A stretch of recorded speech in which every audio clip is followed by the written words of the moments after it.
Hello everyone, welcome once again to our channel. आज हम बात करेंगे परम्यूटेशन। सबसे पहले परम्यूटेशन क्या है उसको हम समझें, उसको हम कैसे फाइंड करेंगे, क्या उसका फॉर्मूला है। उससे पहले एक छोटा सा एग्जांपल लेते हैं, ठीक है। चलिए, मेरे पास है एक स्टेशन ए है, एक स्टेशन बी है, एक स्टेशन सी है। 3 स्टेशन हैं, कोई भी हो सकते हैं। ए से बी तक आप पहुंच पाते हैं कितने वेज में? सपोज 3 वेज में। बी से सी तक आप जा सकते हैं केवल 2 वेज में।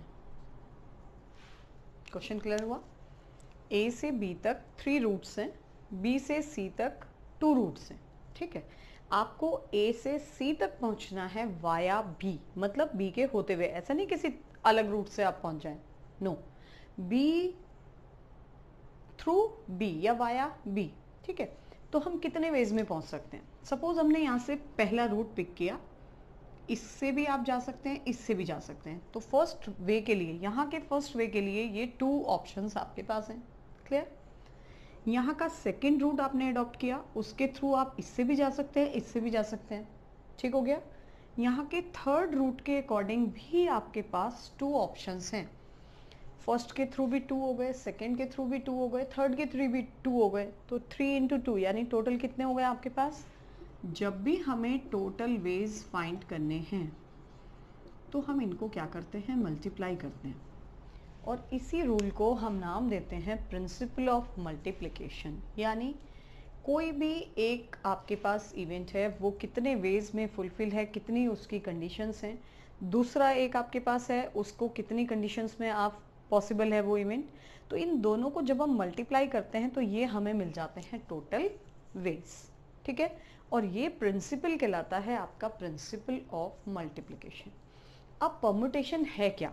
परम्यूटेशन है आपके पास कि आप टोटल अरेंजमेंट फाइंड करते हैं, टोटल वेज फाइंड करते हैं जब आपके पास कोई भी टोटल थिंग्स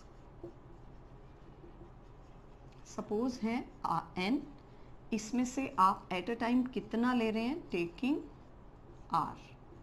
तो कितने वेज में हम इनको अरेंज कर सकते हैं परम्यूटेशन, वो चीज़ है टोटल अरेंजमेंट। और उसके लिए एक फॉर्मूला हमने यहाँ पे लिया है NPR, या तो ये नोटेशन लिखें आप, या P और ब्रैकेट में N, R। इसके लिए एक फॉर्मूला हमने यूज़ करना है N minus R factorial, N factorial, N minus R factorial, ठीक हो गया। बस केवल एक फॉर्मूला आपने लेना है परम्यूटेशन का, और इसका मीनिंग क्या है कि आप नंबर ऑफ अरेंजमेंट फाइंड कर रहे हैं, नंबर ऑफ वेज फाइंड कर रहे हैं। टोटल थिंग्स हैं n, उसमें से आपको एट अ टाइम कितनी यूज़ करनी है जिनके अरेंजमेंट फाइंड करने हैं, दैट इज r, ठीक है। फैक्टोरियल वही सब है जो इससे प्रीवियस वीडियो में हमने डिस्कस किया था। तो अब इसको हम किस टाइप से सॉल्व करेंगे, कैसे हमने इसको यूज़ करना है क्वेश्चंस में, इसको देखिएगा। कॉम्बिनेशन अलग है, परम्यूटेशन अलग है, ठीक है, लेकिन फैक्टोरियल का दोनों में यूज़ होता है, इसलिए हमने इससे प्रीवियस वीडियो में डिस्कस किया है फैक्टोरियल, ठीक। अब मुझे फाइंड करना है सिंपली 7p2 या 8p8, ठीक है। अब इसकी वैल्यू क्या होगी? अपर सफिक्स किसको शो करता है? n को, यानी 7 फैक्टोरियल अपॉन में 7 माइनस 2 फैक्टोरियल, क्या वैल्यू आ जाएगी? 7 फैक्टोरियल, और अपॉन में हो गया मेरे पास 5 फैक्टोरियल, ठीक है जी। अब 7 को मैं 2 टर्म्स तक एक्सपेंड कर दूं तो फैक्टोरियल में क्या रह जाएगा मेरे पास?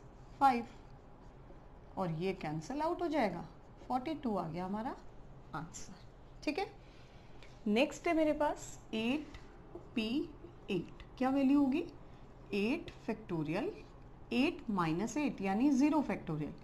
जल्दीबाजी में क्या होता है कि 0 फैक्टोरियल को हम 0 यूज कर देते हैं, no, 0 factorial is 1, so answer is factorial 8। इसको आप ऐसा भी छोड़ सकते हैं या मल्टीप्लाई करके भी आप इसको दे सकते हैं। नेक्स्ट क्वेश्चन है मेरे पास, अगर सपोज NP4 इक्वल है 20 NP2 के, और हमें फाइंड करनी है P की वैल्यू, तो क्या करेंगे? NP4 factorial N over N minus 4 factorial, ठीक ठीक है, 20 as it is n factorial over n minus 2 factorial. ठीक हो गया। अब हम क्या कर सकते हैं, इसमें ये फैक्टर तो कैंसिल हो गया, इस टर्म को आप यहाँ पे ट्रांसफर करेंगे तो n minus 2 factorial n minus 4 factorial is 20। Solve कैसे करना है, वैल्यू को आप सीधे फॉर्मूले से एक्सपेंड कर सकते हैं। तो क्या वैल्यू मिल जाएगी मुझे यहाँ पर, ये आ गई मेरे पास n minus 2 outside, n minus 3 outside, then n minus 4 factorial, n minus 4 factorial cancel out equals to 20। ठीक है, इसको अगर हम सॉल्व करेंगे तो n square minus 5n plus 6 और माइनस 20, ये आ गया मेरे पास 14, 7 2 जा 14 प्लस 2n माइनस 14 इज 0। इनसे हमने n कॉमन किया, n माइनस 7 और प्लस 2 कॉमन किया, n माइनस 7। तो यहाँ से दो वैल्यूज आ गई, n माइनस 7 और n plus 2, but minus value n की पॉसिबल नहीं होगी क्योंकि n नेगेटिव नहीं हो सकता, नेगेटिव में फैक्टोरियल आप यूज नहीं कर सकते। तो आप क्या काउंट करेंगे, देयरफॉर n इक्वल्स टू 7। ठीक है, चलिए देखते हैं नेक्स्ट क्वेश्चन। नेक्स्ट में हमें n की वैल्यू फाइंड आउट करनी है और वैल्यू क्या क्या गिवन है, मुझे एक इक्वेशन गिवन है जिसमें p का हमें सिंपल फॉर्मूला अप्लाई करना है। क्या क्वेश्चन है हमारे पास, 5pn 6pn माइनस 1। ठीक है, प्रूव करना है कि n कितना है, 4 है। चलिए अप्लाई कर दीजिए, 5 factorial 5 minus n factorial 6 factorial 6 minus n, और माइनस माइनस क्या हो जाएगा, ये प्लस हो जाएगा। अब इसको मैं क्या लिख सकती हूँ, 7 माइनस n। ठीक है, तो यहाँ पे फैक्टोरियल 5 अपॉन 5 माइनस n, इसको हमने लिखा 6 इंटू 5 फैक्टोरियल। ठीक है, ताकि ये कैंसिल हो जाए। इसको 7 माइनस n को हम क्या लिखेंगे, 7 minus n outside, then 6 minus n outside, then 5 minus n, और ये आपका कैंसिल हो जाएगा। अगेन आपको ये टर्म इधर ट्रांसफर करना है, ये टर्म इधर है, 7 6 जा 42 माइनस 7 और 6 13n और प्लस n स्क्वायर।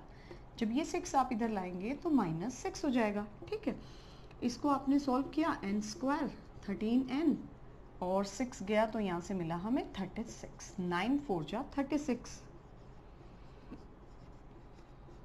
फैक्टराइज किया आपने, दो फैक्टर आ गए, कौन कौन से, n माइनस 9 एक हो जाएगा और n माइनस 4 एक हो जाएगा। ठीक है, तो n की वैल्यू 9 और n की वैल्यू 4। ठीक है, तो यहाँ से जो वैल्यू है n, क्योंकि लोअर सफिक्स है, ठीक है, यहाँ पे है n की वैल्यू अपर सफिक्स के इक्वल तो पॉसिबल है लेकिन उससे ग्रेटर नहीं हो सकती, यानी यहाँ पे 9 को आप काउंट नहीं करेंगे। सो n इक्वल्स टू 4। क्लियर, चलिए देखते हैं नेक्स्ट क्वेश्चन। नेक्स्ट में क्या है हमारे पास, एक रेशो गिवन है हमें और वहां से r की वैल्यू फाइंड करनी है। रेशो का मतलब PR plus 1 ratio 20PR plus 2 is 11:52। जब रेशो गिवन है तो आपने क्या करना है, 22 फैक्टोरियल 22 माइनस दिस यानी 21 माइनस r फैक्टोरियल अपॉन, ये जो रेशो है इसको हम अपॉन में ले सकते हैं, 20 factorial upon 20 minus r minus 2 यानी 18 माइनस r फैक्टोरियल, किसके इक्वल है, 11 अपॉन 52।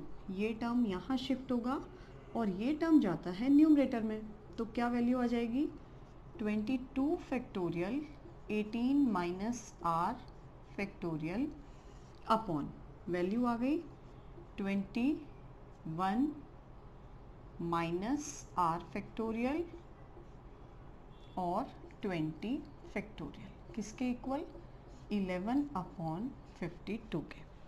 ठीक है यहाँ तक। अब 22 को ब्रेक कर दीजिए, 22 आउटसाइड, 21 आउटसाइड और 20 आ जाएगा फैक्टोरियल में। 18 minus r factorial as it is upon में 21 को हम लिख सकते हैं 21 minus r, 20 minus r and 19 minus r, then 18 minus r factorial. ठीक है, और ये है मेरे पास 11/52। ये इससे कैंसिल, ये जो 20 फैक्टोरियल था इससे ये टर्म कैंसिल।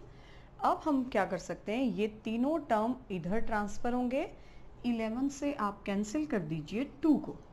ठीक है, तो अब जो मेरे पास वैल्यू आ जाएगी वो क्या आ जाएगी,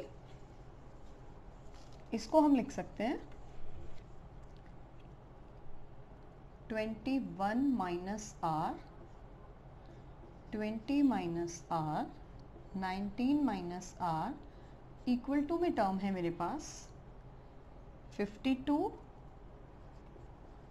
21 और 2। अब पहला मेथड क्या है, इन तीनों फैक्टर को मल्टीप्लाई करें, ये कंप्लीट मल्टीप्लिकेशन करें, एक साइड लाएं और सॉल्व करें। ठीक है, क्यूबिक इक्वेशन होगी, क्यूबिक के फैक्टर करना ही अपने आप में एक बड़ी बात है। पहले एक वैल्यू पुटअप करते हैं, एक फैक्टर ढूंढते हैं, फिर उससे डिवाइड करते हैं, देन फैक्टराइज। ठीक है, इसको हम और इजी वे में कैसे सॉल्व कर सकते हैं, इसके कर दीजिए फैक्टर। 21 को आप लिख सकते हैं 7 × 3। ठीक है, तो ये क्या मिल जाएगा मुझे, 4 3 × 12, 7 2 × 14 और एक आ गया मेरे पास 13। ठीक हो गया। ये टर्म इसी टाइप से होंगे कि तीनों टर्म कॉन्जिक्यूटिव होने चाहिए, 14 13 12। कैसे, अब हम 14 को क्या लिख सकते हैं, 14 को लिख सकते हैं 21 माइनस 7, 13 को हम लिख सकते हैं 20 माइनस 7 और इसको हम क्या लिख सकते हैं 19 माइनस 7। ऐसा क्यों लिखा हमने, ये टर्म सेम होना चाहिए। ठीक है, इसको हम ताकि कंपेयर कर सकें 21 माइनस आर, 20 माइनस आर और 19 माइनस आर से, तीनों में ये टर्म सेम है, ये पहला वाला टर्म भी सेम आ गया है, तो ये वैल्यू मुझे इंडिकेट करती है कि आर की वैल्यू क्या हो जाएगी मेरे पास 7। तो हमें कोई फैक्टर करने की ज़रूरत नहीं होगी। कभी भी इस टाइप से 3 टर्म्स आपके पास हैं या 2 टर्म्स हैं तो आप इस टाइप से उसको सॉल्व कर सकते हैं। ठीक है, चलिए देखते हैं नेक्स्ट क्वेश्चन। अब नेक्स्ट क्वेश्चन क्या है, बड़ा इंटरेस्टिंग है लेकिन वर्ड प्रॉब्लम है। तो वर्ड प्रॉब्लम में आपने कैसे फॉर्मूला अप्लाई करना है ये आप देखिएगा। क्वेश्चन क्या है मेरे पास, in how many ways can 6 rings of different type be had in 4 fingers. कितनी फिंगर्स हैं 4, लेकिन रिंग कितनी है 6। कभी कभी तो रिंग कम होती हैं, फिंगर्स ज़्यादा होती हैं, लेकिन हमारे पास रिंग ज़्यादा है, फिंगर कम है। ठीक है, तो कैसे कितने वेज में हम उनको अरेंज कर सकते हैं। हम फर्स्ट चलिए, टोटल फिंगर्स हैं 4, ठीक है, और रिंग्स कितनी हैं 6। अब फर्स्ट रिंग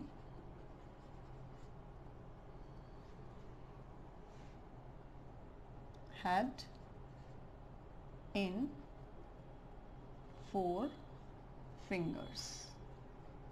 जो फर्स्ट रिंग है उसको आप किसी भी फिंगर में वॉन कर सकते हैं, पहन सकते हैं। ठीक है, दूसरा क्या है इसी टाइप से सेकंड रिंग, उसके लिए भी कितने हैं 4 फिंगर्स का ऑप्शन है।